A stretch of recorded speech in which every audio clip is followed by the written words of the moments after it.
এই শোনো না, আমাদের অন্ধবিশ্বাস চ্যানেলটি যারা এখনো সাবস্ক্রাইব করেননি, প্লিজ সাবস্ক্রাইব করে দাও। আর অল্প কিছু সাবস্ক্রাইবার হলে 1 লক্ষ পরিবার হবে। সবাই প্লিজ সাবস্ক্রাইব এবং বেশি বেশি শেয়ার করে দাও প্লিজ। অদূরের হিমেল বাতাসে যেন শীতের রুক্ষতা মিশে আছে। কুয়াশার ঘন ঘোর তখনও কাটেনি। সকালের নরম রোদ্দুর খানিকটা আলস্যে ছড়িয়ে আছে প্রশস্ত সাদা কংক্রিটের পথের দুপাশে। হঠাৎই শব্দের ঝংকার তুলে খোলা হলো প্রধান গেটের সব বৃহৎ লৌহদণ্ড। মৃদু শব্দ করে এগিয়ে যাচ্ছে রোলস রয়েস প্যান্থম মডেলের গাড়িটির চাকা। চারিধারে অসৎ কৃষ্ণচূড়া শিউলি সহ নাম না জানা বহু বৃক্ষে সজ্জিত প্রশস্ত সাদা কংক্রিটের রাস্তা বেয়ে গাড়িটি এগিয়ে চলল ভেতরের দিকে। মুহূর্ত কয়েকের মাঝে সেটি এসে থামল সাদা মার্বেলের গম্বুজ আর নীলচে কাচের জানালায় সজ্জিত বিশালাকার প্রাসাদ সম বাড়িটির সামনে। গাড়ির দরজা খুলে ধীরে ধীরে নেমে এলো এই বাড়ির অর্থাৎ খান মহলের মধ্যমণি এমপি ওয়ালিদ খানের একমাত্র পুত্র ওয়াহাজ খান নীল, এলাকার জনপ্রিয় নেতা সাহেব নীল খান। তার পরনে শুভ্র রঙা পাঞ্জাবি, যার উপরে জড়ানো একখানা শ্বেত শুভ্র শাল। শালটির নিচে দৃশ্যমান সূক্ষ্ম এমব্রয়ডারির কারচুপি। তার মুখবায়বে যেন এক শান্ত অথচ দৃঢ় প্রতিচ্ছবি। স্বচ্ছ নীল রঙা তার চোখের মণি, তীক্ষ্ণ জল আইনের অধিকারী পুরুষটির সার্বক্ষণিক বিদ্যমান কপালের সূক্ষ্ম ভাঁজগুলো যেন তার আভিজাত্যকে দ্বিগুণ করে তোলে। আজ প্রায় 3 দিন বাদে খান মহলে প্রবেশ করল সে। গ্রামীণ সম্পত্তির এক সমস্যা নিষ্পত্তির কাজে প্রায় দিন 3 শহরের বাইরে ছিল সে। নীল গাড়ি থেকে নামার সঙ্গে সঙ্গে এগিয়ে আসলো প্রায় জন 4 মিনিট। সে তাদের মধ্য থাকা বৃদ্ধ করে একজনকে সালাম দিয়ে প্রবেশ করলো অন্দরমহলে। নীলের রুমটা অতি যত্নে গোছাচ্ছে তারই ছোট ফুফুর একমাত্র মেয়ে, নাম সানজিদা আফরা মুন্নি। নীলের রুমটা আকারে এই বাড়ির সবচেয়ে বড়। এই বাড়ির অন্যান্য রুমগুলোর থেকে সম্পূর্ণ ভিন্ন। একেবারে অত্যাধুনিক ধাঁচের সেই রুমটাতে প্রবেশের পূর্বে প্রথমেই অতিক্রম করতে হয় একটা বৃহৎ গলিপথ, যার চারিধারটা সাজানো বিভিন্ন নামি দামি লেখকের বইয়ে। অতঃপর রুমে ঢুকতেই চোখে পড়ে বিশাল কিং সাইজ বেড, বিলাসবহুল ড্রেসিং টেবিলের বৃহৎ আয়না আর রুমের মাঝে থাকা সব বৃহৎ কাউচ। তবে তার রুমের সবচেয়ে দৃষ্টিনন্দন জায়গাটা হচ্ছে তার দক্ষিণ পাশের সব বৃহৎ সুইমিং পুলটা, যেটা সজ্জিত নানা সবুজ লতা গুল্ম আর বিদেশি ফুলের টবে। বিশাল রুমটা একা হাতে গোছাতে গোছাতে এক প্রকার ক্লান্ত হয়ে পড়ল মুন্নি। তবু তার মুখে মুচকি হাসির রেখা বিদ্যমান, কেননা এটা তার শখের পুরুষের কক্ষ।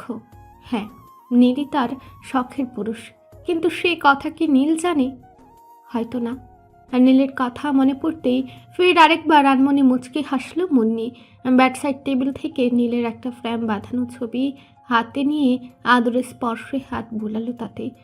ঠিক সেই মুহূর্তেই পেছন থেকে কেউ একজন উৎফুল্ল কণ্ঠে বলে উঠল, মুনমুন আপু, তুমি এখানে? নিচে তো ভাইয়া আসছে। ভেসে আসা সেই কণ্ঠস্বরে চমকে পেছনে তাকালো মুন্নি। বুকের ভেতরে চলমান হৃৎপিণ্ডের অস্থির নৃত্য শান্ত করতে পরপর 2 বার বুকে থাপ্পড় দিল সে। পেছনে দাঁড়িয়ে আছে নীলের একমাত্র ছোট বোন ওয়াসফিয়া খান নাহা। নাহার এমন হঠাৎ ডাকে তাকে ধমকাতে গেলেও তার বলা শেষ কথাটায় থমকালো মুন্নি। চেকচেক করে উঠল তার আখি জোড়া।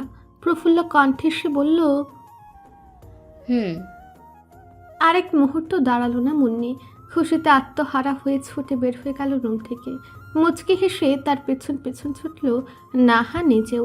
খানমহলের সুবিশাল ড্রয়িং রুমে আজ পূর্ণ খানমহলের লোকজনে। কারণ একটাই, সবাইকে ডেকেছেন বাড়ির কর্তা ওয়ালিদ খান নিজেই।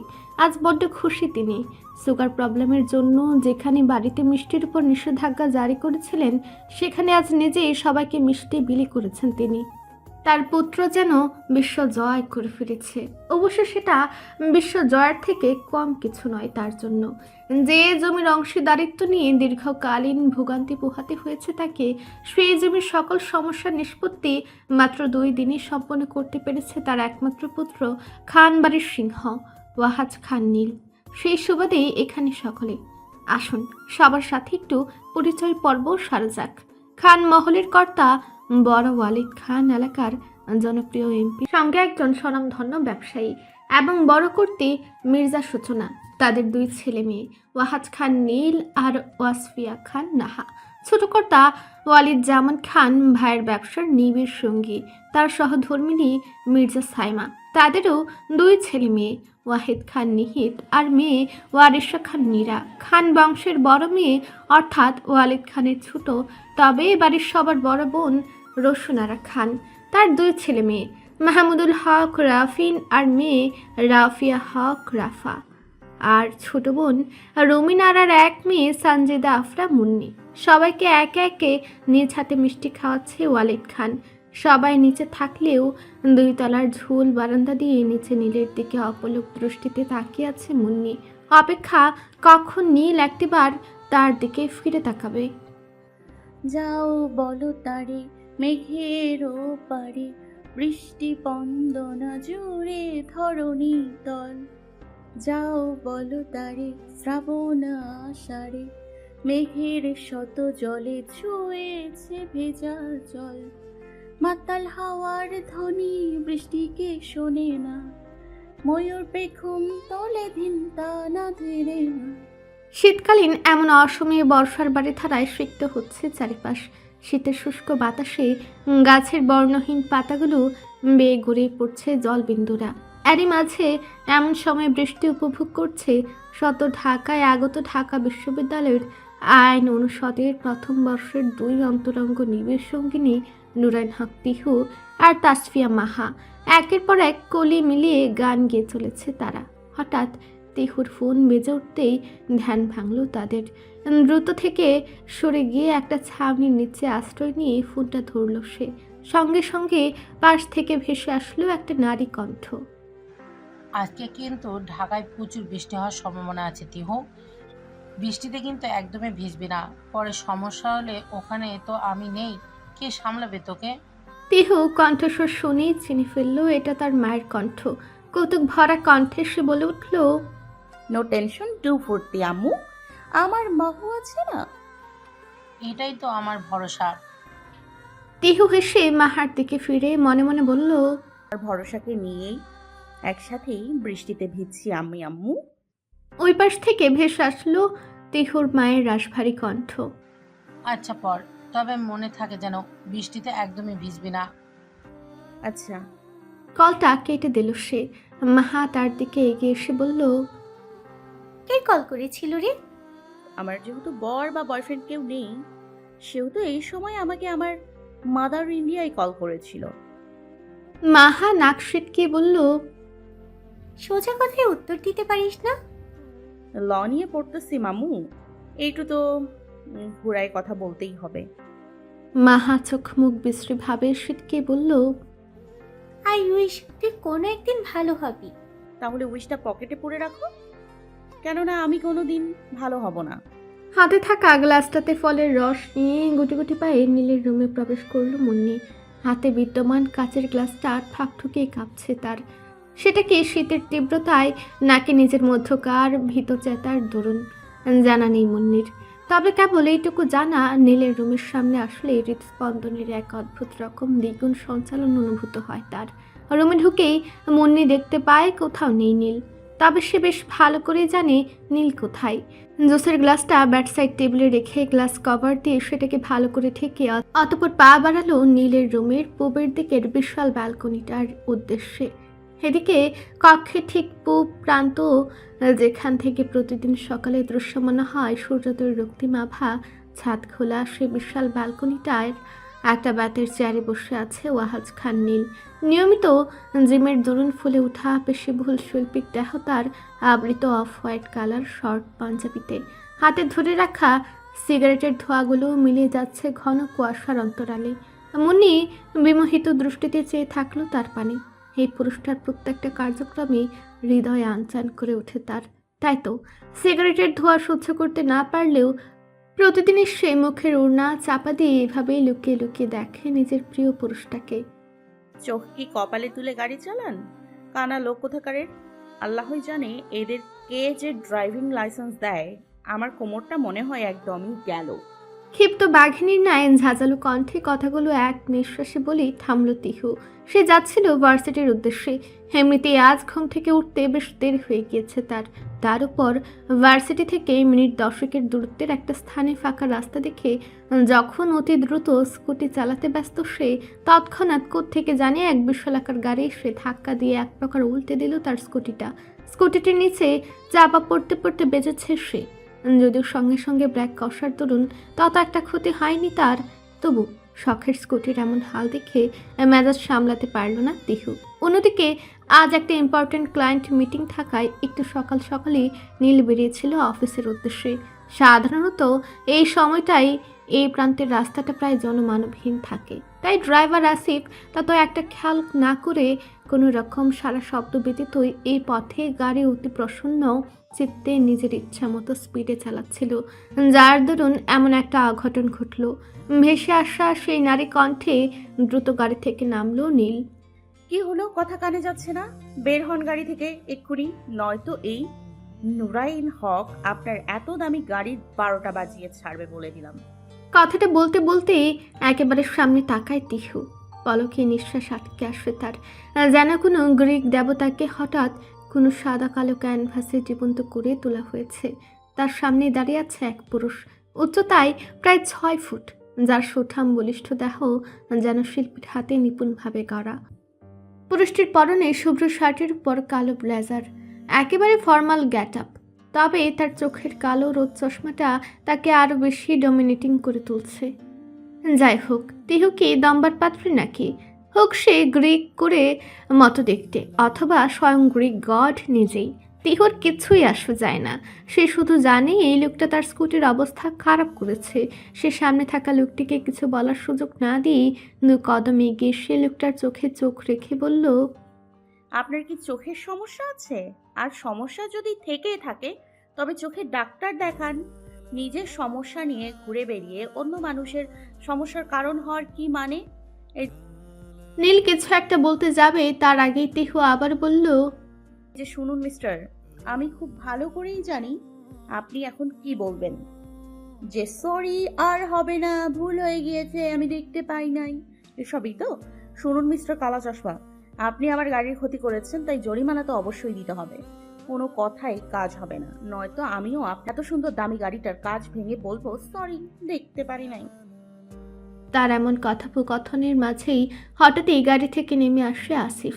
নীলের সাথে এমন রুক্ষ ব্যবহারকারী মেয়েটাকে শাসে এসে বলে, এই মেয়ে, এই জানো উনি কে? উনি নীল খান, তাই মুখ সামলিয়ে কথা বলো। তিহুর মেজাজ এবার সত্যি সত্যি বিগড়ে গেল। একে তো লোকটা তার গাড়ির ক্ষতি করেছে, তার উপর আবার এত বড় বড় কথা। সে ঝাঁঝালো কণ্ঠে বলে উঠল, উনি লাল, নীল, হলুদ, কমলা যেখানেই হোক না কেন, আই ডোন্ট কেয়ার। উনি আমার স্কুটির ক্ষতি করেছে, সো ফাইন না নিয়ে ওনাকে আমি এখান থেকে এক চুলও নড়তে দিব না। এদিকে নীল অভিভূত দৃষ্টিতে চেয়ে আছে মেয়েটির পানি।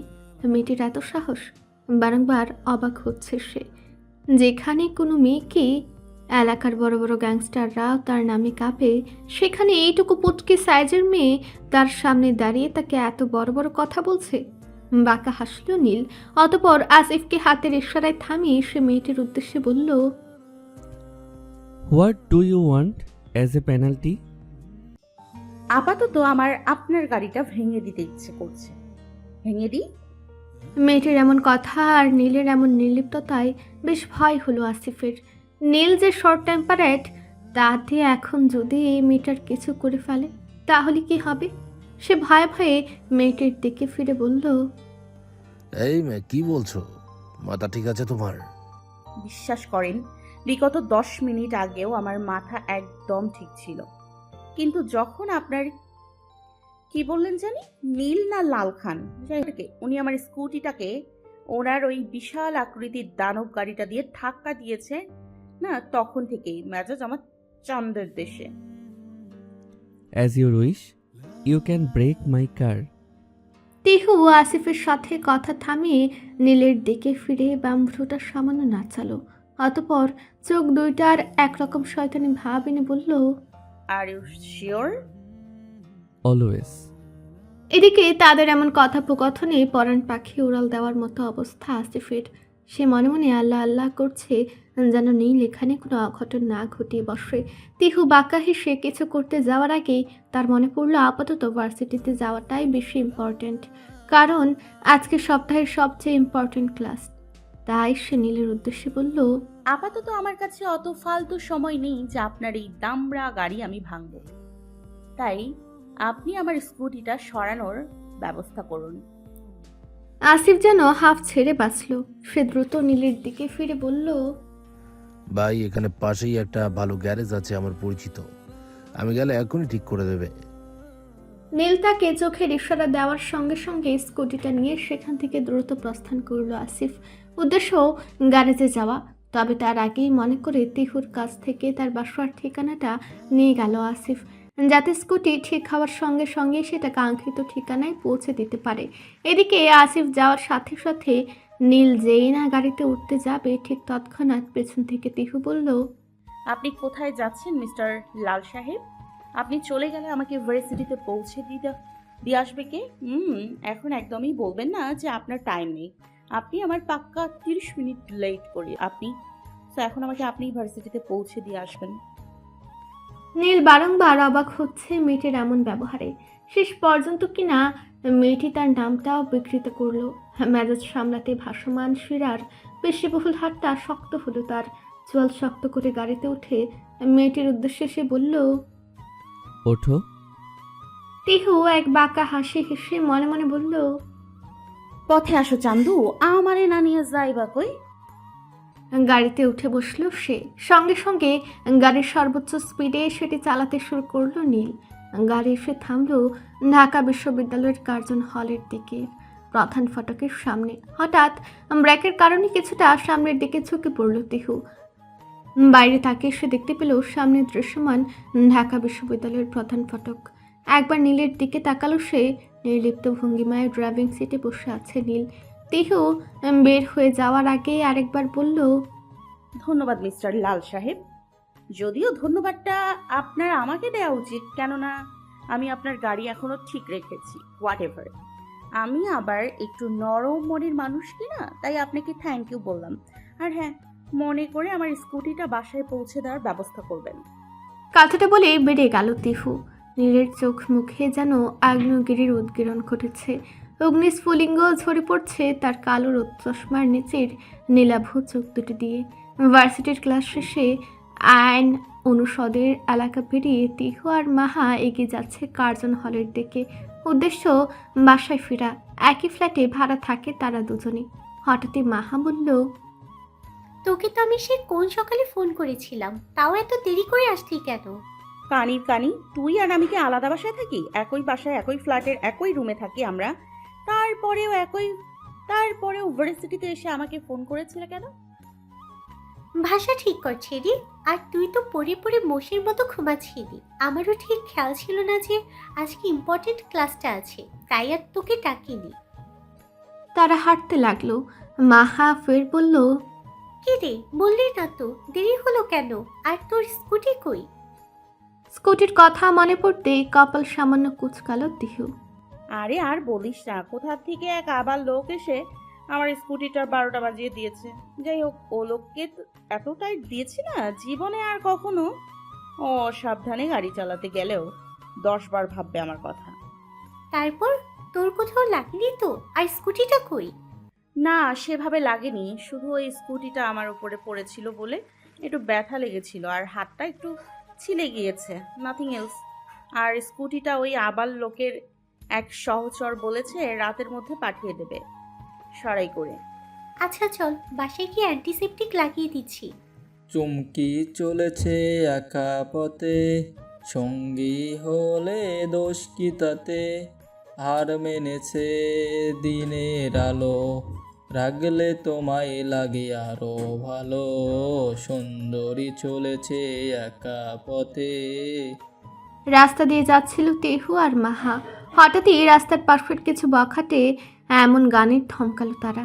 তেহু তাদের দেখে ফিরে বলল, oh nice song, I like it. বখাটেগুলো হেসে একযোগে বলল, ওহ আগুন সুন্দরী, এদিকে বখাটেগুলোর এমন সম্বোধনে মেজাজ সপ্তমে চড়ে গিয়েছে মাহার। দাঁতে দাঁত চেপে তিহুর হাতটা শক্তভাবে চেপে ধরেছে সে। তিহু মাহার দিকে ফিরে চোখের ইশারায় বলল, ফুল বেবি। অতঃপর বখাটেগুলোর দিকে এগিয়ে গেল সে। একটু অন্যরকম স্টাইলে হেসে বলল, I really like this song, but গানটা না শিল্পীর কণ্ঠে মানায়। রাস্তার পাশের কুকুরগুলোর ঘেউ ঘেউয়ে কানে যন্ত্রণা ব্যতীত আর কিছু হয় না। বখাটেগুলো তিহুর এমন ঠান্ডা মস্তিষ্কের অপমান মুহূর্তেই বুঝে ফেলল। তবে তাদেরকে লজ্জা পেতে আছে নাকি?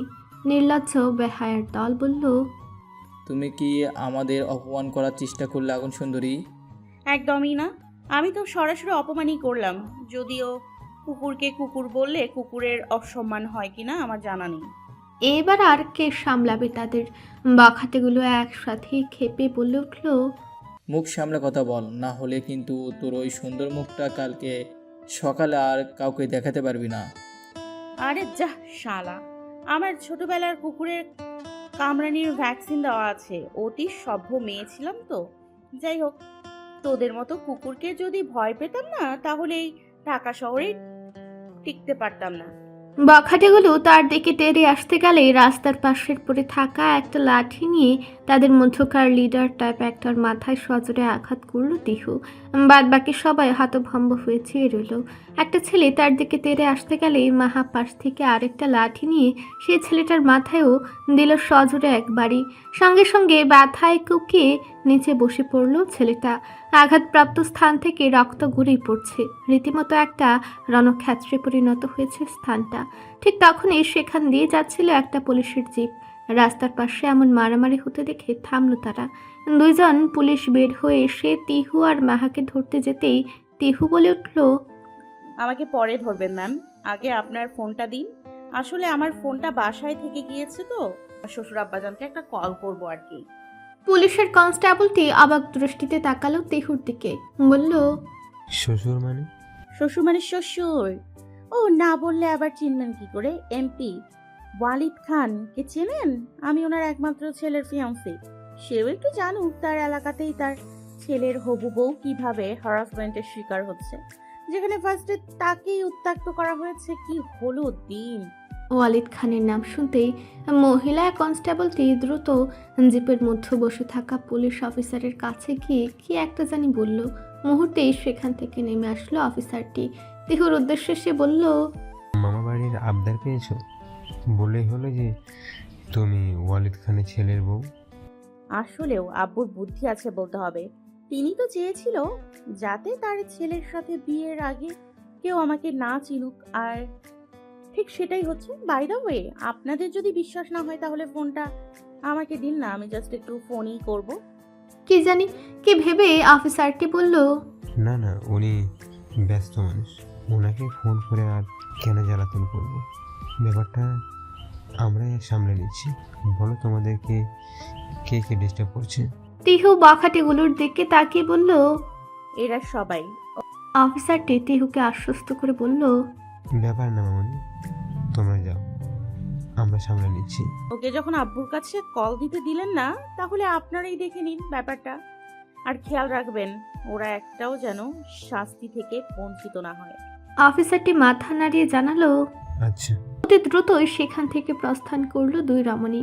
সবাই একটি গুরুত্বপূর্ণ ক্লায়েন্ট কনফারেন্স শেষ করে নিজেদের অফিস ভবনের দোতলার সুবিশাল কেবিনের সোফাটাতেই শরীর এলিয়ে দিয়েছে নীল। হাতে থাকা ক্রিস্টালের বলটি অনবরত ঘুরে চলেছে সে। বারংবার তার চোখের সামনে ভেসে উঠছে সে ক্ষিপ্ত রমণীর সাহসী গর্জন। স্মৃতির পাতায় দোলা দিচ্ছে রমণীটির দেওয়া নাম, মিস্টার লাল সাহেব। চোয়াল মুখ শক্ত করে বসে আছে নীল। হঠাৎই কেবিনে প্রবেশ করলো তার পিএ আয়াজ এহসান। আয়াজকে দেখে নীল বলল, I need some information Ayaz first. Ayaz এগিয়ে এসে বলল, কি ইনফরমেশন স্যার? আসিফের কাছে একটা অ্যাড্রেস আছে, ওই অ্যাড্রেসে তুমি যাবে স্কুটি নিয়ে। আসিফ না, গট ইট? আয়াজ অবাক হয়ে তাকালো নীলের দিকে। সে তো এসেছিল কিছু ফাইল নীলকে দেখাতে, কিন্তু নীল এসব স্কুটির কথা, অ্যাড্রেসের কথা কি বলছে? কিছু না বোঝা সত্ত্বেও কোনো প্রশ্ন করলো না আয়াজ। বাধ্য ছেলের মতো মাথা নাড়িয়ে সে বলল, প্রত্যুত্তরে এক অদ্ভুত রকম বাঁকা হাসল নীল। ফ্ল্যাটে আসার পর থেকেই তিহু লক্ষ্য করছে মাহা অন্যরকম ভঙ্গিমায় চোখ শুরু করে তাকিয়ে আছে তার দিকে। ব্যাপার কি রে মেহু, এমনি তাকায় আসছিস কেন? আমার কি চেহারা সুন্দর হয়েছে নাকি? সে দ্রুত ড্রেসিং টেবিলের বড় আয়নাটার সামনে দাঁড়িয়ে মুখে হাত দিয়ে বলল। তারপর সে মাহার দিকে ফিরে বলল, তয় এখনো কি দেখছস? দেখছি যে আমি কত বড় ভণ্ডের সাথে থাকি। তিহু চোখ শুরু করে বলল, মানে? অ্যাম্পির ছেলের বিয়ে কবে ঠিক হলো রে? আচ্ছা থাক, আচ্ছা তুই আমাকে এটা বল যে অ্যাম্পির ছেলের নাম কি? তিহু হেসে বলল, ও এই ব্যাপার। তখন যদি আমি এমপির ছেলের কথা বুদ্ধি না করে বলতাম তাহলে এতক্ষণে লাল দালানের মধ্যে থাকতে হতো বেবোঝ। তুই আর তোর বুদ্ধি, তা এমন উদ্ভট বুদ্ধি হঠাৎ করে তোর মাথায় এলো কোত্থেকে? এমনি হঠাৎ পাশের দেয়ালে লাগানো এক পোস্টারে তাকিয়ে দেখলাম এমপির ছবি, তখনই হুট করে মাথায় আসলো। আর এমনিতেই কিছুদিন পরে ইলেকশন, তো ওই নির্জীব পোস্টার আর তার মালিক কোনো কাজে তো আসুক আমাদের নাকি? অফিসারটা যদি তোর থেকে নাম্বারটা চাইতো তাহলে? কমন মাহু, এত কিছু ভাবলে কি আর তখন ওই বুদ্ধিটা মাথায় আসতো? ওরে ভণ্ডরে, তুই যে লোকের কথা বলেছিস না এমপির ছেলে, তুই কি জানিস উনি কি পরিমাণের ফেমাস পারসন? আমি তো ঢাকায় আসার আগে মামার কাছে ওই লোকের নাম শুনেছি, ওয়াহাস খান সম্ভবত। এখন যদি এই কথা ওই লোকের শোনে যে তুই ওনার পরিচয় ভাঙিয়ে খাচ্ছিস, তাহলে তোর কি মনে হয় তুই আস্ত থাকবি? জো হোকা দেখা যায়গা। শীতের রিক্ততার প্রহরের সমাপ্তি অতি সন্নিকটে। পত্রহীন বৃক্ষ শাখাগুলিতে বসন্তের প্রথম বার্তা যেন কুড়ি হয়ে দেখা দিচ্ছে। গাছের ডালে কোকিলের আনাগোনা আর অলস মধ্যাহ্নে ভেসে আসা তার চাপা ডাক বসন্তের আগমনের বার্তা বাহক হিসেবে কাজ করছে। বাতাস এখনো উষ্ণ হয়নি, তবু তার মধ্যে এক গোপন ব্যাকুলতা মিশে আছে। আকাশে সোনালি রোদ আর নরম হাওয়ার স্পর্শ, মনে হয় প্রকৃতি যেন রঙিন ওড়না পরে বসন্তের অপেক্ষায় আছে। সেদিন তিহু আর অফিসারটার কথোপকথন শুনেছিল তাদেরই অনুষদের কেউ একজন। ব্যাস, তারপর থেকেই পুরো আইন অনুষদ জুড়ে গুঞ্জন উঠেছে তিহু আর নীলকে নিয়ে। বেশিরভাগ সবাই তো এটা বিশ্বাস করেই বসে আছে যে তিহু সত্যি সত্যি নীলের বাগদত্তা। প্রথম দিকে তত একটা গুরুত্ব না দিলেও এখন বুঝতে পারছে ব্যাপারটা ঠিক কত দূর গড়িয়েছে। তবে এখন আর সবার ভ্রান্ত ধারণা ভাঙার সুযোগ নেই তার কাছে।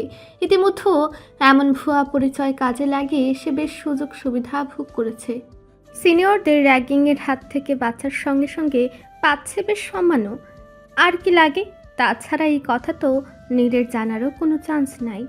তাই বেশ শান্তিতে আছে সে। কাল বাদে পরশু ভার্সিটিতে পহেলা ফাল্গুন উপলক্ষে একটা সাংস্কৃতিক অনুষ্ঠান আয়োজিত হয়েছে, আর সেখানকার উদ্বোধনী নৃত্যের দলে রয়েছে তিহু আর মাহা দুজনেই। ক্লাস শেষে ভার্সিটি ক্যাম্পাসের সবুজ চত্বরে বসে অনুষ্ঠান নিয়ে বিভিন্ন আলোচনা করছে তিহু, মাহা, সঙ্গে জন কয়েক তাদের আরও কিছু বান্ধবীরা, ইমা, কায়া, নিদ্রা, রোজা সহ আরও অনেকে। হঠাৎই নিদ্রার ফোন বেজে ওঠায় সেখান থেকে উঠে গেল সে। আলোচনার মাঝেই হঠাৎ নিদ্রার এমন উঠে যাওয়ায় তিহু বলল, আজ কেউ নেই বলে, নইলে আমিও দেখিয়ে দিতাম। তার কথা শুনে কায়া বলল, দেখো আমাদের নেতার বউ বলে কি সে নাকি সিঙ্গেল। কায়ার এমন কথায় মাহা তিহুর দিকে চেয়ে হেসে হেসে মনে মনে বলল, ও যে কি ভণ্ড তা তো শুধু আমিই জানি। তাহলে এটাই সিলেক্টেড তো, যে আমরা লাল পেরে বাসন্তী রঙের শাড়ি পরব? আমি তো ভাবতেছি সাদা বিধবাদের মতো শাড়ি পরে আসবো। পয়লা ফাল্গুনের দিন কেউ রঙিন শাড়ি পরে নাকি? তিহুর এমন কথায় হেসে উঠল উপস্থিত সকলে। তারা মাহার দিকে ফিরে বলল, মাহুরে, আসলেও তোর ধৈর্য আছে। তিহু যে পরিমাণ ঘাট তেরা, আল্লাহ, ওকে এতদিন কেমনে যে তুই সহ্য করেছিস আল্লাহ জানে। এতে সহ্য করার কি আছে? তোরা যদি আবালের মতো প্রশ্ন করিস তাহলে সে দোষ কি আমার? একটু আগে তো সবাই মিলে সিদ্ধান্ত নিলাম যে লাল পেরে বাসন্তী রাঙ্গা শাড়ি পরা হবে। তারপরেও কেন ইমা আবার একই প্রশ্ন করছে? নিদ্রা ফোনটা ধরতে ধরতে দ্রুত গেটের সামনে এসে দাঁড়ালো। সেখানে আগে থেকে অপেক্ষমান ছিল ইফাজ। তড়িঘড়ি করে তাকে আসতে দেখে ইফাজ বলল, তাই তুমি ফোন ধরতে কি বেশি কষ্ট হয়ে যায়? সেই কখন তোমাকে ফোন দিয়ে চলেছি। নিদ্রা দ্রুত এগিয়ে এসে বলল, এত রাগ করার কি আছে? বললাম তো সরি। তুমি যখন নীল ভাইয়ের সাথে মিটিংয়ে থাকো তখন কি আমি কখনো তোমাকে বলেছি কেন ফোন ধরনি? এখানে নীল ভাইয়ারা কথা আসলো কোত্থেকে? কোত্থেকে মানে? তুমি যেমন নীল ভাইয়ের সাথে মিটিংয়ে ব্যস্ত থাকো আমিও তেমনই তার ওয়াইফের সাথে তার ফিয়ান্সের সাথে ভার্সিটির একটা ইম্পর্টেন্ট বিষয়ে আলোচনা করছিলাম। নিদ্রার এমন কথায় ইফাজ অবাক কণ্ঠে বলল, নীল ভাইয়ের ফিয়ন্সি মানে? ফিয়ান্সি মানে ফিয়ান্সি? ও মা, তুমি জানো না নীল ভাইয়ের ফিয়ান্সি তো আমার সাথেই পড়ে, একই ডিপার্টমেন্টে। ইফাজ ভ্রু কুচকে তাকালো নিদ্রার দিকে। যেখানে নীলের সঙ্গে সার্বক্ষণিক কথা বসা তার, সেখানে নীলের ফিয়ন্সের কথা সে জানে না, অথচ তার গার্লফ্রেন্ড জানে। কেমনে কি? তোমার মাথা ঠিক আছে তো? ভাইয়ের ফিয়ন্সি কি করে আসবে? ভাইয়ের সঙ্গে সর্বক্ষণই থাকি আমি। ওয়ান কাইন্ড অফ ভাইয়ের ডান হাত আমি। সেখানে আমি কিছু জানি না, তুমি সব জানো। আরে নীল ভাইয়ের ডান হাত রে আমার, ডান হাত না ছাতার মাথা। তুমি সব কিছু জানো। আর এইটা জানো না তিউকে স্বয়ং এমপি সাহেব নিজে তার পরিচয় গোপন রাখতে বলেছেন। ইফাজ এবার সত্যি সত্যি কনফিউশনে পড়ে গেল। তাহলে কি নিদ্রার কথাই সত্যি? তাছাড়া সে তো নীল ভাইয়ের মায়ের কাছেও শুনেছিল একদিন হুট করেই তাদের সামনে নীল ভাইয়ের বউকে হাজির করবেন তিনি। তাহলে কি এটাই সেই মেয়ে? সে দ্রুত নিদ্রার দিকে ফিরে বলল, কোথায় সেই মেয়েটা? নিদ্রা তৎক্ষণাৎ ক্যাম্পাসের মধ্যে থাকা একটা মেয়ের দিকে আঙ্গুল তুলে দেখালো। ইফাজ নিদ্রার আঙ্গুল অনুসরণ করে সেদিকে দৃষ্টি মেলতে দেখতে পেল অনেকগুলো মেয়ের মাঝখানে বসে আছে একটা মেয়ে। পরনে off white colour Pakistani dress, হালকা লালচে চুলগুলো বাঁধন হারা, হালকা বাতাসে বিক্ষিপ্তভাবে উঠছে তারা। চুলগুলো মুখের উপর এসে পড়ায় ভালোভাবেই বোঝা যাচ্ছে না মেয়েটির মুখ। তবে ইফাজ যতদূর বুঝলো মেয়েটির সৌন্দর্য নেহাতি কম নয়। যদিও তাকে বেশ ভালো করে দেখা যাচ্ছে না, তবু লাবণ্যময়ী মেয়েটাকে একবার নিজেদের প্রিয় ভাইয়ের পাশে কল্পনা করলো সে। মাশাল্লাহ, ভালোই মানিয়েছে তাদের। তবে ইফাজ এখনও বিশ্বাস করতে পারছে না যে তাদের প্রিয় ভাই তাদেরকে কিছু না জানিয়ে পাত্রী ঠিক করে রেখেছে। ভার্সিটির ক্লাসের রিহার্সাল শেষ করে প্রধান সড়কের পাশেই ফুটপাত ধরে গল্প করতে করতে যাচ্ছিল তিহু আর মাহা। হঠাৎই পেছন থেকে কেউ একজন তিহুর মাথায় এক গাঁটটা বসিয়ে দিল। হঠাৎ এমন আঘাতে মৃদু শব্দ করে পেছনে তাকালো সে। পেছনে উপস্থিত ব্যক্তিটাকে দেখেই দাঁতে দাঁত চেপে সে বলল, তুই? তেহুর দৃষ্টি অনুসরণ করে পেছনে তাকালো মাহাও। উপস্থিত ব্যক্তিটাকে দেখে সে অবাক হয়ে বলল, তুই কখন আসলি? তাদের পিছনে দাঁড়িয়ে আছে দুই নিবিড় সখীর আরেক সঙ্গী, ছিপছিপে গরনের মাঝারি আকৃতির এক তামাটে পুরুষ, রিশাদ আহমেদ। আর রিশাদ অবশ্য তাদের দুইজনেরই বেস্ট ফ্রেন্ডই বলা চলে। তারা তিনজনই একসাথে চান্স পেয়েছিল ঢাবিতে। তবে একটা সমস্যার দরুন ঢাকায় আসতে কিছুদিন বিলম্ব হলো রিশাদের। কিন্তু হুট করেই তাকে দেখে অবাক হলো তিহু, মাহা দুজনেই। মাহার জবাবে রিশাদ কিছু বলার আগে তিহু বলল, কবে আসলো সে কথা না হয় পরে শুনবো, তার আগে বলতো আমার মাথায় মারলি কেন? রিশাদ আবারও তিহুর মাথায় আরেকটা গাঁটটা দিয়ে বলল, বেশ করেছি, আরেকবার শোন, আবারও মারবো। তিহু তাকে কিছু বলতে যেতেই মাহা বলল, রাস্তার মাঝখানে কি করছিস তোরা? ও আমার মাথায় মারলো কেন? ও সেটা না হয় বাসায় গিয়ে শোনা যাবে। আর ঋষাদ, তুই থাকার ব্যবস্থা করতে পেরেছিস তো? থাকার ব্যবস্থা করতে পারবো না মানে? আমার জিনিস, আমি যে জায়গায় যাব সেই জায়গায় ফ্ল্যাটের লোকজনই আমার জন্য বাসা ছেড়ে দেবে। ও লে লে লে আইসে আবার নবাব চাঁদা। তারা তিনজন মিলে এমনই হাজারো বন্ধু সুলভ দুষ্টমিপূর্ণ কথা বলতে বলতে এগিয়ে চলল বাসার দিকে। হঠাৎই ঋষাদ তিহুকে বলল, বান্ধবী, বইলা ফেল, কান খোলাই আছে। শুনলাম তোরা নাকি ঢাকা শহরে এসে গুন্ডামি শুরু করেছিস। One kind of. মাহা নাকি একটার মাথা ফাটিয়ে দিয়েছে। আমাদের জায়গায় তুই যদি থাকতিস না, তাইলে এই জায়গায় বেড়া বাঁচত কিনা সন্দেহ। সেটা ঠিক, কিন্তু তুই আমাকে এটা বল, তোর নাকি এলাকার এমপি ছেলের সাথে বিয়ে ঠিক হয়েছে। কথাটা বলেই হেসে দিল ঋষাদ।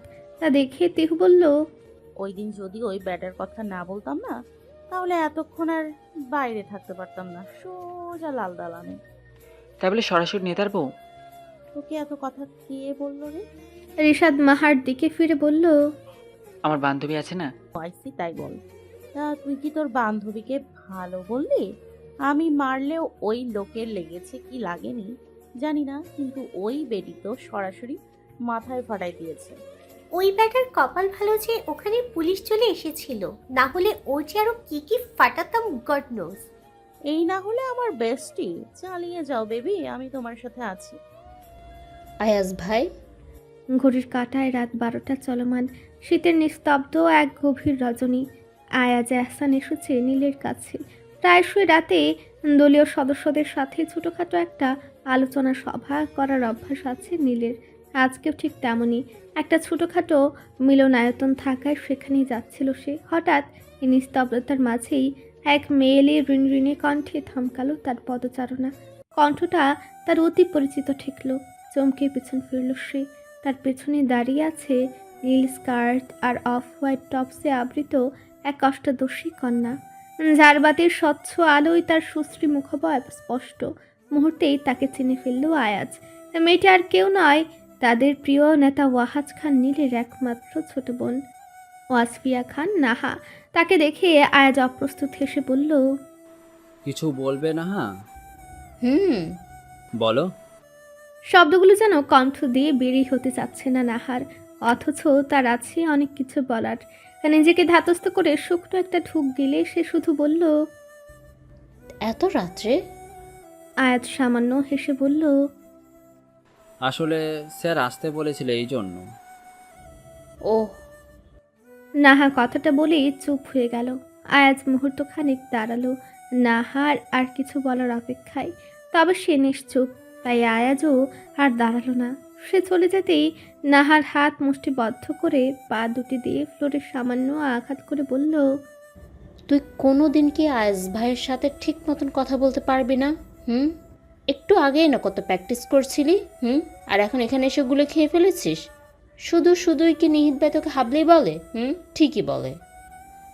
নিজেকে হাজারটা ভৎসর্ণা দেওয়া শেষে মুখটা বাংলার পাঁচের মতো করে রুমের দিকে পা বাড়ালো নাহা। তাহলে কালকেই ফাইনাল। শিওর বল, কিন্তু যদি তোরা শিওর হস তাহলে আমি কোনো না কোনোভাবে বম্বাকে রাজি করাতে পারলেই কেল্লা ফতে। বাবাকে নিয়ে আর কোনো সমস্যা হবে না। বন্ধুদের সাথে নাইট আউটে ঢাকার বাইরে যাওয়ার জন্য শীতের এমন রুক্ষ হাওয়ার মাঝেই ছাদে দাঁড়িয়ে প্ল্যান করছিল নিহিত। কেননা রুমে কথা বলাটা অত্যন্ত রিস্কের, যদি কেউ শুনে ফেলে। এমনিতেই এই বাড়ির কারোরই নাইট আউট হয়ে যাওয়ার অনুমতি নেই, তার উপর আবার ঢাকার বাইরে। ওরে বাপরে, বাড়ির কর্তা যদি জানতে পারে তাহলে খবর আছে নিহিতের। হঠাৎই পেছনে কারো উপস্থিতি অনুভূত হয় তার। তৎক্ষণাৎ পেছনে তাকাতেই সে দেখতে পায় কোমরে 2 হাত বেঁধে দাঁড়িয়ে আছে তার জীবনের একমাত্র সমস্যা সৃষ্টিকারী তার বড় ফুপুর ছোট মেয়ে রাফিয়া হক ওরফে রাফা। রাফাকে দেখে ভূত দেখার মতো চমকে ওঠে নিহিত। গেল রে গেল, সবটা গেল। যার থেকে বাঁচার জন্য এই শীতের তীব্রতার মাঝেও ছাদে এসে দাঁড়িয়েছে সে, সেই ভূতনিটাই পেছনে তার। নিহিত দ্রুত কল কেটে ফোনটা রেলিংয়ের উপর রেখেই এগিয়ে যায় তার দিকে। এদিকে রাফা কোমরে হাত বেঁধেই বলে, আরে বাস, নাইট আউট ও ইমোজি, এটা তো এক্ষুনি বড় মামুকে না জানাতে পারলে আমার পেটের ভাত হজম হচ্ছে না। ওকে নিহিত ভাই, বেস্ট অফ লাক। আমি এক্ষুনি যাচ্ছি বড় মামুর কাছে। কথাটা বলেই সে পা বাড়াতে যেতেই পেছন থেকে তার হাতটা খপ করে ধরে বসে নিহিত। ভূতনির বাচ্চা ভূতনি, আজকে তোকে এই ছাদের থেকেই ফেলে দিব আমি, তখন উপরে গিয়ে বড় মামুর কাছে নালিশ করিস। নিহিতের এমন কথায় কিছুটা ভয় পায় রাফা। ঠোঁট নাড়িয়ে বড় মামুকে ডাকতে যাওয়ার আগেই নিহিত এক হাতে চেপে ধরে তার কোমল ওষ্ঠদ্বয়। ভয়ে চোখ বড় বড় হয়ে যায় রাফার। মৃদু গুঙ্গানি দিতে থাকে সে। তা দেখে নিহিত বাঁকা হেসে বলে, কি হলো, মুখ দিয়ে কথা বের হচ্ছে না কেন? এমনি সময় তো বক বক করে আমার কানের পোকাগুলো নাড়িয়ে দিস, এখন কথা বেরোচ্ছে না কেন? হ্যাঁ, ষোড়শী কন্যাটার এবার সত্যি সত্যি ভয় হতে লাগলো। তার থেকে বয়সে প্রায় 5 বছরের বড় এক ছিপছিপে গরনের সুঠাম দেহি পুরুষের সামনে নিজের ক্ষীণ শরীরের সর্বোচ্চ শক্তি প্রয়োগেও লাভ হলো না, যেন এক চুলও নড়ল না নিহিত। এদিকে রাবার এমন বাঁচার আপ্রাণ চেষ্টায় তাকে ধাক্কা দেওয়ার ব্যাপারটা বেশ উপভোগ্য ঠেকছে নিহিতের কাছে। ভিতর রাফা এবার চোখ দিয়ে অনুনয় করতে লাগলো। এবার বেশ মায়া হলো নিহিতের। সে তার মুখটা ছেড়ে দিয়ে বলল, এইটুকু বয়সে তোকে এত মায়া কোত্থেকে আসে তো? ইচ্ছি কোথাকার, যা আমার সামনে থেকে যা। আর আমার নাইট আউটের কথা যদি কেউ জানতে পারে তাহলে মনে রাখিস, ওই শেওড়া গাছের পেতনি দিয়ে তোর গার মটকাবো। নিহিতের থেকে ছাড়া পেয়ে রাফা জুড়ে একটা নিঃশ্বাস নিল। অতপর ফের দুষ্টু হেসে বলল, কেন কেন? শেওড়া গাছের পেতনি দিয়েছে কেন? পেতনি কি তোমার বউ নাকি? তারা দেখাচ্ছি পেতনি আমার বউ কিনা। কথাটা বলে সে রাফার পিছু নিতেই রাফা এক ছুটে চিলে কোঠার সিঁড়ি বেয়ে নিচের দিকে যেতে যেতে বলল, নাইট আউটের কথা কাউকে বলি বা না বলি, শেওড়া গাছের পেতনি যে তোমার বউ এটা সবাইকে বলবো। রাফা নিচে চলে যেতে তার দিকে ফিরে নিহিত মুচকি হেসে বলল, পাকনি কোথাকার। বহুদিন পর সবার অনুরোধে আজ ঘরের কোণে পড়ে থাকা গিটারটা হাতে নিয়েছে নীল। গিটারের স্ট্রিংয়ে তার সূক্ষ্ম হাতের আঁচড়ে টুংটাং শব্দ হচ্ছে। কি গান গাইবে বুঝতে পারছে না সে। হঠাৎই স্মৃতির পাতায় একটা সুর হানা দিতেই গলা খাকারি দিয়ে সে গেয়ে উঠল, সারা রাত ভোর চোখের ভেতর স্বপ্নে তোমার আনাগোনা, নেমে আসে ভোর থাকি তবু ঘোর, হাওয়ায় হাওয়ায় জানা শোনা। সারা রাত ভোর চোখের ভেতর স্বপ্নে তোমার আনাগোনা, নেমে আসে ভোর থাকি তবু ঘোর, হাওয়ায় হাওয়ায় জানা শোনা। দলের সকলে প্রিয় নেতার কণ্ঠে এমন গানে মুগ্ধ হয়েছে আছে। নীল এবার বেশি জোরে গিটার বাজিয়ে গেয়ে উঠল, তুমি দেখা দিলে তাই মনে জাগে প্রেম প্রেম কল্পনায়, আমি তোমার হতে চাই এটা মিথ্যে কোনো গল্প না, আমি তোমার হতে চাই এটা মিথ্যে কোনো গল্প না। নীলের কণ্ঠস্বর যেন মিলিয়ে গেল নিস্তব্ধ শ্রী নিশীথের হিমেল হাওয়ার মাঝে। আহাদ, ইনান, ফরহাদ সহ উপস্থিত সকলে একসাথে বলে উঠল, ওহ ভাই, আপনার যে কণ্ঠ না। হালকা হাসল নীল। ঠিক তখনই ইফাজ বলল, ভাই গানটা কি আমাদের ভাবিকে ডেডিকেট করে গাইলেন? তৎক্ষণাৎ কুচকে গেল প্রিয় নেতার নীল মণিযুক্ত চোখের উপরে থাকা প্রশ্নকালো হৃদয়।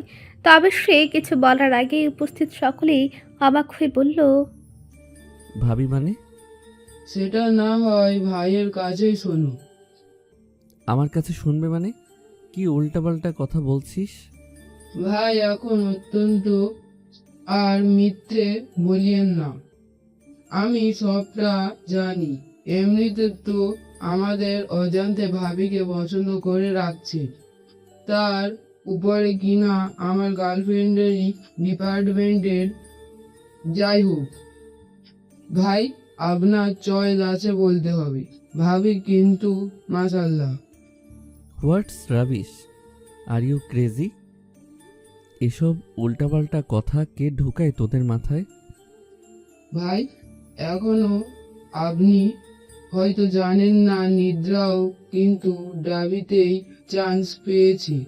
আর আইন অনুযায়ী, আর একটা শুধুও নয়, পুরো আইন অনুষদ জুড়ে সবাই জানি, শুধু আমাদেরই আপনি বললেন না। নীলের এবার সত্যি মেজাজ গরম হতে লাগলো। কি সব বলে যাচ্ছে ইফাজ তখন থেকে। তবে নীল কখনোই তৎক্ষণাৎ সিদ্ধান্ত নেয় না। সে খুবই স্থিরধীর সম্পূর্ণ পুরুষ। তবে সে বুঝতে পারছে না কেন কোনো মেয়ে তাকে নিয়ে এমন অদ্ভুত পরিচয় রটাবে। কিন্তু এখন সবার আগে জানার বিষয় মেয়েটিকে। তাই নীল ইফাজের দিকে ফিরে বলল, মেয়েটির নাম কি রে? ইফাজ সহ উপস্থিত সকলে এবার সত্যি দ্বিধাদ্বন্দ্বে পড়ে গেল। কেননা সবারই নীলকে খুব ভালো করে চেনা। এমন অসময়ে হাসি ঠাট্টা করার মতো পুরুষ একদমই নয় সে। তবে মেয়েটি কি মিথ্যা বলছে? ইফা আজ বহু কষ্টে মনে করার চেষ্টা করলো নিদ্রা তাকে কি নাম বলেছিল। অবশেষে মনে পড়তে সে নীলের দিকে চেয়ে বলল, ভাই তিহু বা এই টাইপ কিছু। কোথায় পড়ে বললি? ঢাকা বিশ্ববিদ্যালয় আইন অনুষদ প্রথম বর্ষে। নীল বাজ পাখির ন্যায় তীক্ষ্ণ দৃষ্টি মেলে বলল, ও আই সি। তাহলে তো এবার দেখতেই হচ্ছে কে সেই মহিয়সিনী যে আমার পরিচয় নিয়ে সবাইকে বোকা বানাচ্ছে। আকাশে আজ ফাল্গুনি আবির ছড়িয়ে পড়েছে। বাতাসে পলাশের গন্ধ আর মনের কোণে গোপন সুরের গুঞ্জন। ভোরের নরম আলোয় কুয়াশার উড়না সরেকে প্রকৃতির লাবণ্য বেরিয়ে আসছে শিমুল আর পলাশের ডালে ডালে। লাল রঙের আগুন লেগেছে। প্রকৃতি যেন তার পুরনো জীর্ণ বসন বদলে এক নতুন রূপে সেজেছে। কোকিলের কুহুতান আজ কর্ণকুহরে পৌঁছাচ্ছে আগমনের সুর হয়ে। পুরনো পাতা ঝরে গিয়ে নতুন পাতার দল মাথা তুলে দাঁড়িয়েছে। পত্রে পত্রে আজ নতুন প্রাণের বার্তা। আজ পহেলা ফাল্গুন। ফাগুনের রং লেগেছে সমগ্র ঢাকা জুড়ে।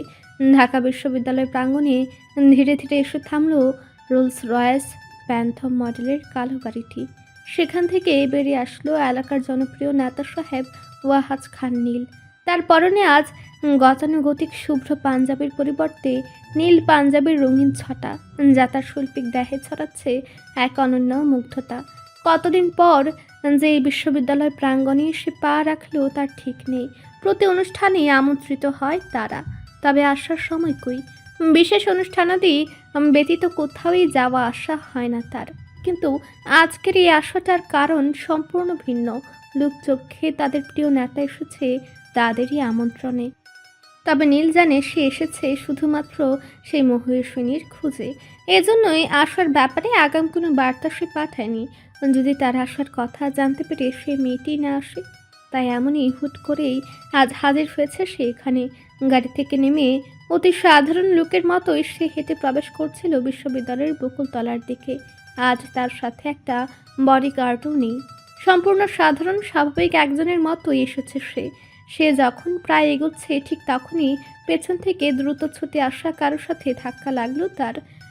নীল দ্রুত পিছন ঘুরে দেখল উচ্চতায় তার কাঁধ সম এক রমণী সুদীর্ঘ অক্ষি পলব বিশিষ্ট ডাগর ডাগর চক্ষু মিলে চেয়ে আছে তার দিকে।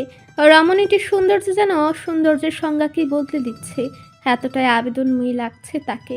তবে নীলের মনে হচ্ছে সে আগেও কোথাও এই মেয়েটিকে দেখেছে। সে যখন তীক্ষ্ণ দৃষ্টিতে মেয়েটিকে বিশ্লেষণ করতে ব্যস্ত, ঠিক তখনই মেয়েটি বলে উঠল, sorry I am really sorry. আসলে আমি একটু তাড়াহুড়োই আছি তো, এজন্য আপনাকে দেখতে পাইনি। I am really sorry for that. কথাগুলো এক নিঃশ্বাসে বলে রেশমি চুড়ি আবৃত দু হাতে পরনের শাড়িটি উঁচু করে সে দৌড় লাগালো বকুলতলার উদ্দেশ্যে। নীল তখনও চেয়ে আছে রমণীটির পানে, তার ফর্সা দেহটা আবৃত লাল প্যাডের বাসন্তী রঙা শাড়িতে। তবে ওতে আশ্চর্যের বিষয় হলো রমণীটির চুল। সুদীর্ঘ ক্যাশরাজের অধিকারিণী সে। নীল আগে কখনো এত লম্বা চুল দেখেনি। খুব বড় জোর মুন্নির চুলগুলো তা তো কোমর সম, তবে রমণীটির চুল হাঁটু থেকেও 2 ইঞ্চি নিচ ছুঁয়েছে যেন। রমণীটি দৃষ্টির আড়ালে চলে যেতে ধ্যান ভাঙল নীলের। এতক্ষণ এমন বোকার দৃষ্টি মিলে চেয়ে থাকার জন্য নিজেকে হাজারটা ভৎসনা জানালো সে। অতঃপর পা বাড়ালো বকুলতলার উদ্দেশ্যে। বকুলতলা প্রাঙ্গণ আজ যেন এক নতুন রূপে সেজে উঠেছে। পলাশ আর শিমুলের স্নিগ্ধ রং তার চারিধারে ছড়িয়ে আছে অপার্থিব মুগ্ধতা নিয়ে। গাছের শাখায় শাখায় নবকিশলয়ের উঁকিঝুঁকি। আর এই রঙের উৎসবে নবীন প্রাণেরা যেন এক অনিবর্জনীয় সুরে মেতেছে। সাধারণত পহেলা ফাল্গুন, পহেলা বৈশাখ এ ধরনের অনুষ্ঠানগুলো বকুলতলাতে আয়োজিত হয়, কোনো বিশেষ জমকালোভাবে নয়, তবে এক অনবদ্য সৌন্দর্যের ঝলকানি নিয়ে। প্রতিটা নবপ্রাণ জেগে ওঠে নবদিনের উচ্ছ্বাসে। আজও তার ব্যতিক্রম নয়। বকুলতলাতে আয়োজিত হয়েছে ফাল্গুন অনুষ্ঠানের, তবে একটু অন্যরকম আঙ্গিকে। উন্মুক্ত জনশ্রুতির জন্য আসনের পাশাপাশি আসন সজ্জিত হয়েছে সকল শিক্ষকের জন্য। মঞ্চের ঠিক বিপরীত ধারে বসে আছে শিক্ষকবৃন্দ। কিছুক্ষণের মধ্যেই শুরু হবে উদ্বোধনী নৃত্য। শিক্ষকদের সঙ্গে সঙ্গে ব্যাপক পুলকিত দৃষ্টি মেলে চেয়ে আছে উপস্থিত জনশ্রোতা। নীল এগিয়ে গেল ভার্সিটির ভাইস চ্যান্সেলর ভিসি এর সাথে দেখা করার উদ্দেশ্যে। এদিকে নীলকে দেখে ব্যস্ত হয়ে পড়ল সকলে। নৃত্যশিল্পীরা তখনও রিহার্সাল রুমে। বাকি সকলেই নীলকে দেখে এক প্রকার অবাক হয়ে ব্যস্ত হয়ে পড়েছে তার আসনের জন্য। নীল সবাইকে শান্ত করে উপস্থিত সাধারণ জনগণের মতোই একটা সাধারণ চেয়ারে বসলো। উপস্থিত সকল ছাত্ররা তার পাশে একজোট হয়ে দাঁড়িয়ে গেল। কেউ বা মুগ্ধ দৃষ্টিতে চেয়ে রইল তার পানে। এটাই তো তাদের নেতার বিশেষত্ব, যে কোনো জায়গায় যে কোনো মানুষের সাথে সহজে মিশে যান তিনি। তবে বসার আগে ভাইস চ্যান্সেলর ভিসি এর সাথে একান্তে কিছু একটা বলল। ভিসি স্যার সামান্য হেসে মাথা নেড়ে সম্মতি জানালো। মুহূর্ত কয়েকের মাঝে শুরু হলো উদ্বোধনী নৃত্য। বেজে উঠল ফাল্গুনের এক অতি পরিচিত গান, ফাগুনের মোহনায়, ফাগুনের মোহনায়। মন মাতানো মহুয়ায় রঙ্গিনী বিহুর নেশা কোন আকাশে নিয়ে যায়, ফাগুনেরও মোহনায়। শুরু হলো এক ঝাঁক রমণীর এক অনবদ্য নৃত্য পরিবেশনা। সবাই মুগ্ধ দৃষ্টিতে তাকিয়ে আছে সেদিকে। তবে নীলের চোখ যেন আটকে গেছে এক রমণীর পানে। সকালের সে মেয়েটি না? হ্যাঁ, সেই তো। মেয়েটা এত ভালো নাচ জানে, মাইন্ড ব্লোয়িং। নীলের দৃষ্টি যেন সরছেই না। হঠাৎই কোত্থেকে জানে একদল তরুণ তরুণী এসে তাদের সবার উপর রঙিন আবির ছড়িয়ে দিল। ক্যাশবতী সেই মেয়েটির স্রোতস্বিনীর বিক্ষিপ্ত তরঙ্গের ন্যায় এক ঝাঁক ক্যাশরাজি রঙিন হয়ে উঠল আবিরের রঙে। নীলের এক অদ্ভুত রকম অনুভূতি হলো মেয়েটিকে এই রূপে দেখে, যা আগে কখনো তার কঠোর হৃদয়ে দোলা দেয়নি। নাচ শেষে মঞ্চ থেকে নেমে তিহু নিজের বিক্ষিপ্ত ক্যাশরাজিকে যখন বাঁধনে আনতে আর তার উপর ছড়িয়ে থাকা আবিরগুলো সরাতে ব্যস্ত, ঠিক তখনই ভার্সিটির একজন স্টাফ এসে বলল, তিহু, কিছু বলবেন আন্টি? মহিলাটি সামান্য হেসে বলল, তোমাকে ভিসি স্যার ডাকছেন। তিহু অবাক হয়ে বলল, আমাকে? তোমাকে। তিহু বেশ অবাক হলো। ভিসি স্যার হঠাৎ তাকে কেন ডাকতে যাবে? আর আজকে তো। যাই হোক, সে আর বেশি কথা না বাড়িয়ে সালমাকে বিদায় জানিয়ে এগিয়ে চলল ভিসি স্যারের রুমের দিকে। ভিসি স্যারের রুমের সামনে এসে সামান্য থমকালো সে। সেখানে এসি অন করা। শীত চলে গেছে ঠিকই, তবে তখনও এসি চলাবার মতো ততটা গরম পড়েনি। গলা খাকারি দিয়ে মিহি কণ্ঠে দরজার অপর পাশ থেকে সে বলল, may I coming sir? VC স্যারের রুমের ইজি চেয়ারটাতে উল্টো দিকে ফিরে বসে আছে কেউ একজন। সে উত্তর না দিয়ে বরং নিজের হাতের ইশারায় তিহুকে ভেতরে আসতে বলল। তিহু সামান্য ভ্রুকুচকে ভেতরে গেল। বেশ ঠান্ডা লাগছে তার। তবে রুমে কোথাও নেই ভিসি স্যার। সে একবার আশপাশটাকে ভালো করে তাকালো, কিন্তু কোথাও নেই তিনি। আর চেয়ারে বসা মানবটাও সে তখন থেকে উল্টো দিকে ফিরে বসে আছেন। তিহুর এবার মেজাজ খারাপ হতে শুরু করলো। কথা বলবে না তাহলে রেখেছে কেন? সে গমগমে কণ্ঠে কিছু বলার আগেই অপর পাশ থেকে একটা তীক্ষ্ণ কণ্ঠস্বর ভেসে আসলো, ইন্ট্রোডিউস ইয়োরসেলফ। তিহু ভ্রু কুচকে বলল। অপর পাশে থাকা আগন্তুকটি বলল, ইংরেজি বোঝো না? ওকে ফাইন, তোমার পরিচয় দাও। নাম কি তোমার? তিহুর মেজাজ এবার সত্যি সত্যি খারাপ হয়ে গেল। সে ইংরেজি কেন বুঝতে পারবে না? সে তো ওই লোকটার অহেতুক প্রশ্নে বলেছিল কি, কিন্তু এই লোকটা কি কৌশলে তাকে অপমান করলো। এমনিতেই এই ঠান্ডা হাওয়ায় শীত শীত করছে তার উপর এই লোকের এমন কথা। এর আগে শরীর রিরি করে উঠল তার। দাঁতে দাঁত চেপে সে বলল, আমি কেন ইংরেজি বুঝতে যাব না? হ্যাঁ, I know English very well, কিন্তু আপনি এটা বলুন, আমি কেন আমার পরিচয় আপনাকে দিতে যাব? আগন্তুক লোকটি ফের থমথমে কণ্ঠে বলল, কারণ আমি জানতে চাই। তিহু মুখ বাঁকিয়ে তার কথা বিকৃত করে বলল, কারণ আমি জানতে চাই। আপনি জানতে চাইলেই কি আমার পরিচয় আপনাকে দিতে হবে? অফকোর্স। কেন? আপনি কে বে? তোমার ভুয়া জামাই বে। তিহু চমকে তাকালো। কণ্ঠে একরাশ বিস্ময় নিয়ে সে বলল, মানে? নীল ইজি চেয়ারটা ঘুরিয়ে তিহুর দিকে ফিরতে ফিরতে বলল, মানে আমি এমপি ওয়ালিদ খানের একমাত্র ছেলে ওয়াহাজ খান নীল, যার ভুয়া বউ হিসেবে তুমি ভার্সিটিতে ত্রাস ছড়িয়ে বেড়াচ্ছ। Am I right? নীল তিহু একে অপরকে দেখে দুজনেই অবাক হলো। একজনের চিনতে বাকি রইল না একে অপরকে। সকালে হালকা মেকআপের দরুন নীল তিহুকে চিনতে না পারলেও এখন বেশ ভালো করেই চিনতে পেরেছে অসভ্য মেয়েটিকে। দুজনে একসঙ্গে বলল, আপনি? ইউ? নীল দ্রুত ইজি চেয়ারটা থেকে উঠে দাঁড়ালো। আপনি ওয়াজান খান? Just shut up you liar. সেদিন আমার সাথে ওরকম রাফ বিহেভ করছো আর আমার পরিচয় নিয়েই পুরো ভার্সিটিতে ত্রাস ছড়াচ্ছ। তিহু একটা শুকনো ঢোক গিলল। এবার কি হবে?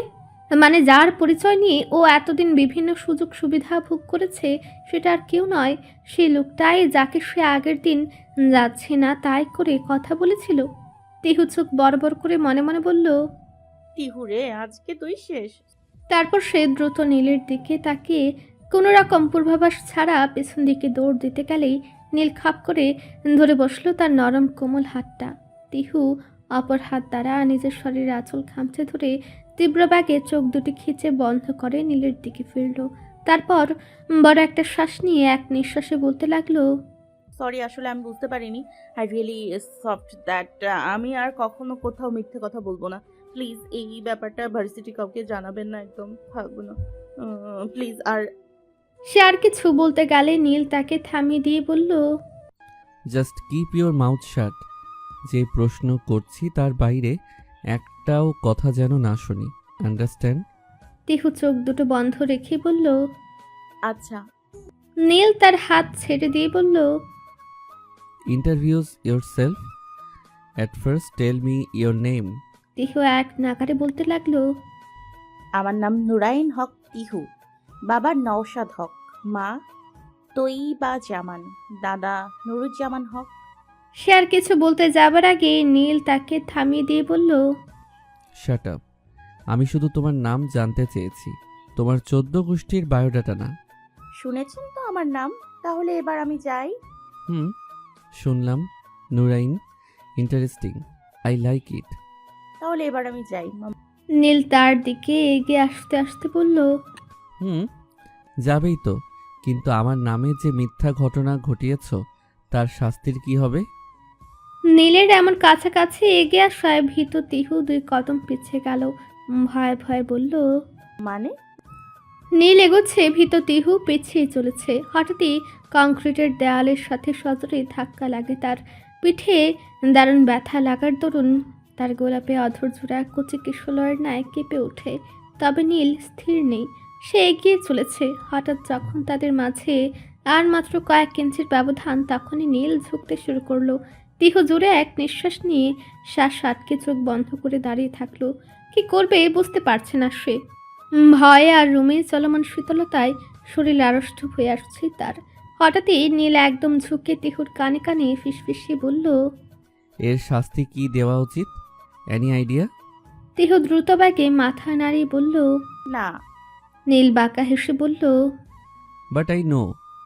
তিহু জিজ্ঞাসু দৃষ্টিতে তাকালো তার দিকে। তা দেখে নীল আলতো হাতে তার চুলগুলো পেছনের দিকে ঠেলে দিয়ে মুখটা একেবারে তার কানের পেছনে নিয়ে গিয়ে বলল, মিথ্যাটাকে সত্যি করা। তেহু ফের জিজ্ঞাসু দৃষ্টিতে তাকালো নীলের দিকে। নীল আর কোনো কথা না বলে তাকে ছেড়ে বের হয়ে গেল রুম থেকে। তেহু তখনও তাকিয়ে আছে নীলের দিকে। লোকটা মাত্র কি বলল? যাই বলুক, তার কি? এখন শুধু তার এটা জানা প্রয়োজন লোকটা বাইরে তার মান সম্মানের 12টা বাজালো নাকি। তিহু দ্রুত 2তলার ব্যালকনি দিয়ে নিচে তাকালো। না, নীল কিছুই করেনি। সে নিজের গাড়ি নিয়ে বের হয়ে যাচ্ছে ভার্সিটি ক্যাম্পাস থেকে। তিহু স্বস্তির নিঃশ্বাস ছাড়ল, কিন্তু হঠাৎই তার মনে পড়ল লোকটির বলার শেষ কথাটা, মিথ্যাটাকে সত্যি করা মানে কি? ফের চিন্তার রাজ্যে পাড়ি জমালো তিহু। খান মহলের সকালটা আজ একদম অন্যরকম।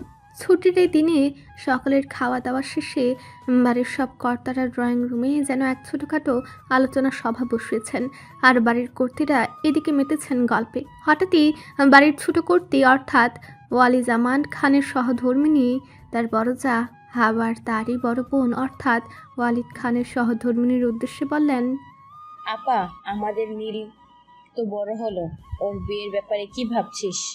তৎক্ষণাৎ পাশ থেকে নীলের বড় ফুপু বললেন, হ্যাঁ রে সূচনা, আমাদের নীলটার জন্য তো এখন কাউকে লাগে না, মানে ওকে আর কতদিন একা একা রাখবি? মির্জা সূচনা হেসে বললেন, তুই আমায় বলছিস রওশনা? আমাদের রাউফিনও তো বড় হলো, ওর ব্যাপারে কিছু ভাব। আর সবচেয়ে বড় কথা, রাউফিনের বিয়ে না করিয়ে তুই ভাবলি কি করে নীলের বাবা ওর ব্যাপারে কিছু ভাববে? রোশনার মুখমণ্ডল যেন মুহূর্তেই ঢেকে গেল কালো মেঘে। মলিন হেসে তিনি বললেন, আর রাউফিনের বিয়ে এমনিতেই দেশে আসে না, আর বিয়ের কথা শুনলে তো কখনোই আসবে না। বড় বোনের এমন কথায় তার কাঁধে হাত রেখে ছোট বোন রুমিন আর বলল, মন খারাপ করিস না আপা, দেখবি ইনশাআল্লাহ আমাদের রাউফিনটাও সব বুঝতে পারবে। আর সেদিন তোর আচরণটা হয়তো একটু খারাপ হয়ে গিয়েছিল, তবে মাতৃত্বের দিক থেকে তা কোনো দিক দিয়ে ভুল ছিল না। হয়তো তোর জায়গায় আমরা থাকলে আমরাও একই কাজ করতাম। একটা দীর্ঘ নিঃশ্বাস বেড়ে এলো রোশনারার বুক ছিঁড়ে। মলিন হেসে সে বলল, কিন্তু সেটা আমি ওকে কিভাবে বোঝাবো বল? সেদিনের পর থেকে না তো আমার সাথে ভালো করে কথা বলেছে, না তো আমাকে কথা বলার সুযোগ দিয়েছে। রওশনা, একটা কথা বলি, কিছু মনে করিস না। তবে সত্যি বলতে কি, ওর বয়সটাই ওই রকম ছিল। তবে তুই সেদিন ওকে ওভাবে না বলে একটু বোঝাতে পারতি। নিয়মিত ভালোবাসার গল্প শুনতে এবং পড়তে আমাদের অন্ধবিশ্বাস চ্যানেলটি সাবস্ক্রাইব করে পাশে থাকা বেল আইকনটি ক্লিক করুন। ধন্যবাদ সবাইকে।